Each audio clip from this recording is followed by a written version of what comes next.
Okay, my favorite part of the test, said nobody ever, the special tests for the knee. There are a lot of them. First one we're going to do is a stable Lockman. So stable Lockman is good for assessing for an ACL tear, especially the posterior lateral band. So what you do is you place your knee under their knee, or your thigh under their knee, kind of get in more in a loose tight position, and then you stabilize the anterior distal femur, palpate for joint alignment, right here.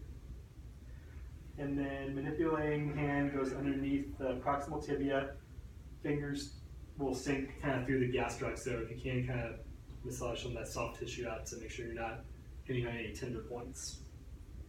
And then you apply, then you exert a quick anterior force. The positive sign would be if there's any excessive anterior movement of that tibia or any excessive translation. Did it feel okay? Okay, next is reverse Lockman. So actually, let's just do all the ones for the ACL tear first. So go ahead and bend your knee. This one's the anterior drawer, so you're going to sit on your foot. So hip flexed about 45 degrees and you at 90. Place the thumbs on the anterior joint line, and then grasp the gastroc on the posterior tib, and then quick anterior force.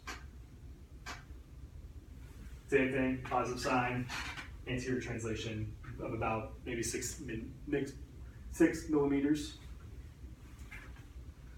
Okay, and then PCL, I'm going to have you, or we'll do the posterior drawer first since you're here. Posterior drawer is exactly the same thing, exactly the same setup, except you're going to do a quick posterior force. And same thing here, you're looking to see if it translates posteriorly. That's indicative of a PCL tear. And then reverse Lockman on your stomach.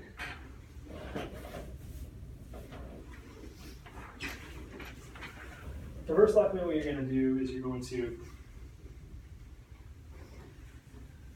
stabilize the back part of the femur. You can keep their shin right next to your body, and then you're going to apply a quick, just posterior force, something like that. Feel okay? Yeah, like that. Let's make sure you get it nice and snug. This test also for PCL. So you're looking for posterior translation.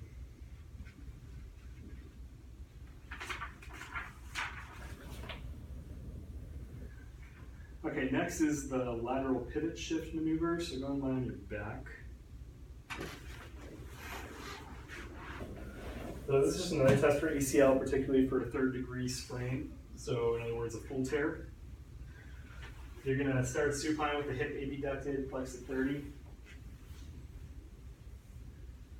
30 and knee flex at about 30. So you're starting right about there. You apply a valgus stress below the posterior lateral knee while keeping the leg is slightly internal rotation. So it's kind of, yeah, thank you. So it's kind of like that. And then what you're going to do is you're going to support the ankle and keep the knee while helping the knee into extension, and then kind of running it down like that. All right?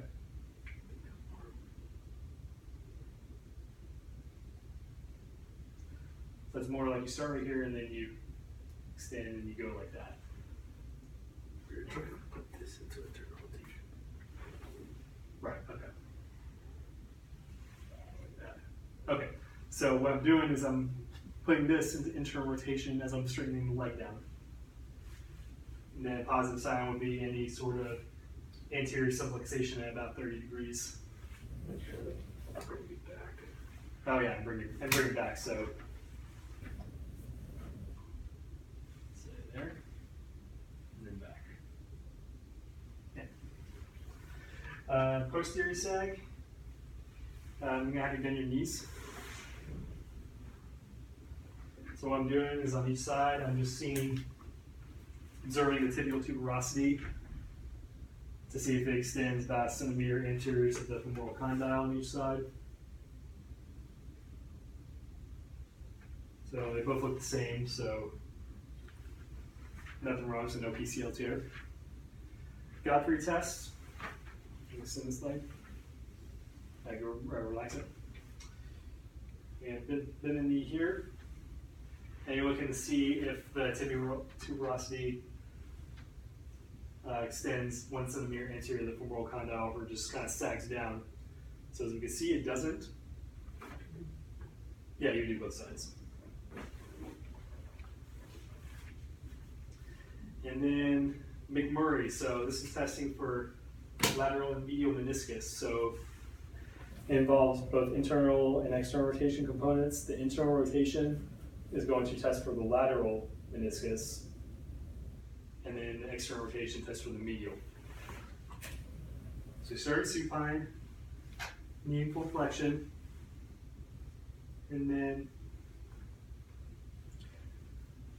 I'm going to internally rotate the tibia while extending the knee. So we go kind of like that, right? And a positive sign will be if there's any pain, clicking, snapping with internal rotation. If there is, then that's a sign of lateral meniscus issues. And do the same thing. And I'm going to externally rotate him as I straighten his leg. You okay? Any pain? And same thing. That's for medial meniscus. Next is the Apley's test for both compression and distraction. So go and line your stomach. Curl knee flex at 90 degrees. Stabilizing the distal femur with the knee. So your knee is going to be right on top there. Do you feel okay? You guys make sure you're not hitting any trigger points. You're going to compress both. You're going to press the tibia and internally and externally rotate. So you're going above the malleoli here. And then you're going to push down. And you're going to internal or external and then internal rotation. Think. This is external rotation, right? Or is that internal rotation? Externally told recording. That's right. Okay. It's Friday and I'm not with it, so I compress, I externally rotate, and then I internally rotate. Any pain with any of those? Okay. Positive sign if there's any pain with those compressions. Then distraction, your same as compression, but you're pulling up on the tibia, so you get below the malleoli, still stabilizing the femur, and you go up. And then, like that. Any pain with that? Okay. And that tests for ligaments. Then next, on your back, going your back, is the Noble's compression test. So the Noble's compression test tests for IT band friction syndrome. Start with the knee and hip flexed at 90 degrees. You place pressure on the lateral femoral condyle on the IT band with the thumb. So say it's right about there. Support the distal tibia and passively extend the knee. So you're running it down. And a positive sign is as I bring him down to extension, he has pain at about 30 degrees of flexion. Feel anything there?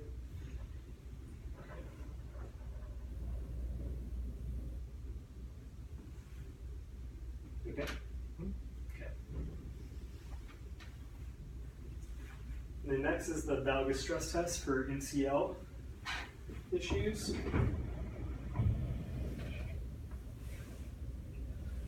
And so they're supine with the leg relaxed. You're going to palpate the MCL with extended knee and exerted valgus force. Go ahead and scoot closer to me. Okay.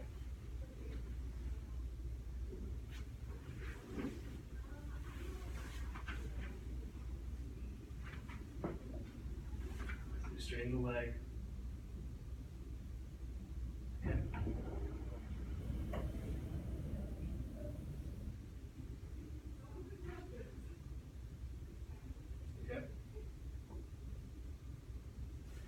So I kind of do it with the leg extended and leg at 30 degrees of flexion. And then same thing with the Vera stress test for the LCL. So I personally would probably want to get on the opposite side. That way I can use this hand to apply a good Vera's force. So I'm going to palpate the LCL.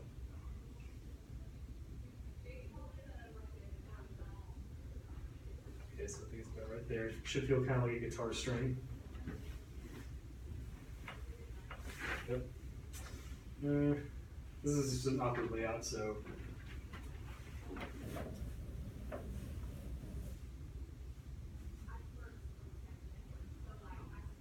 Okay.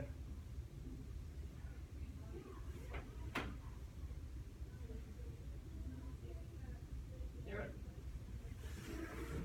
So it may not look clinically correct, but just make it do with the space.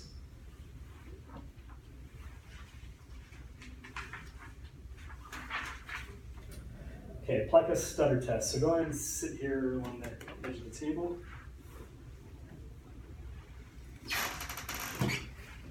He's sitting with his leg hanging off the bed, and then I'm going to find his patella with one finger while the patient extends the knee upward. And then a positive sign for this test would be if the patella kind of stutters between 60 and 45 degrees of knee flexion.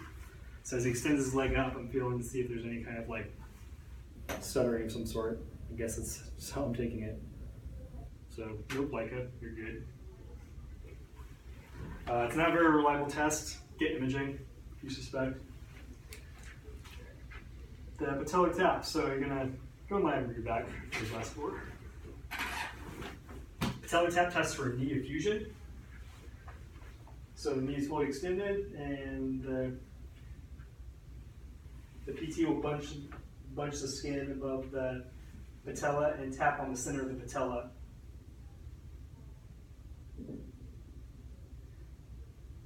The positive sign would be if the patella sways like it's kind of floating on water.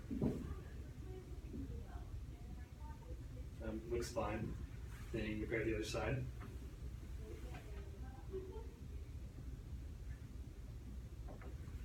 Good. Next is indentation test, also for knee effusion. So let's say this is left leg that I'm concerned about. We take a look at the good leg first. An affected leg supine with the knee fully extended. So you're reserved for the lateral cavity. So in other words, the lateral, where it's lateral and inferior to the patella. About there is where I would say. And then I'm going to passively flex his knee. And what I'm looking for is to see if that indentation disappears. It looks pretty intact to me. Do one more time, go ahead and just relax.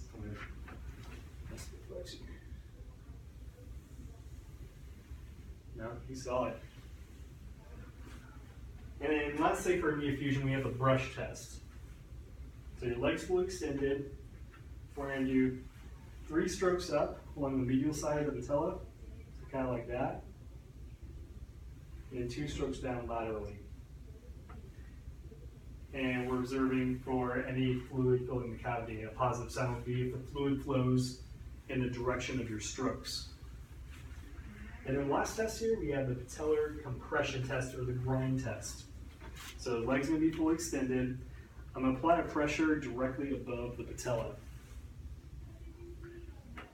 And then I'm going to have him kind of perform a quad set in a sense. So I'm going to have you go ahead and kind of push the bottom of your knee to the table. And then a positive sign will be if there's any pain. How does it feel? Can't imagine it feel too comfortably, but kind of use your other exam steps to determine officially.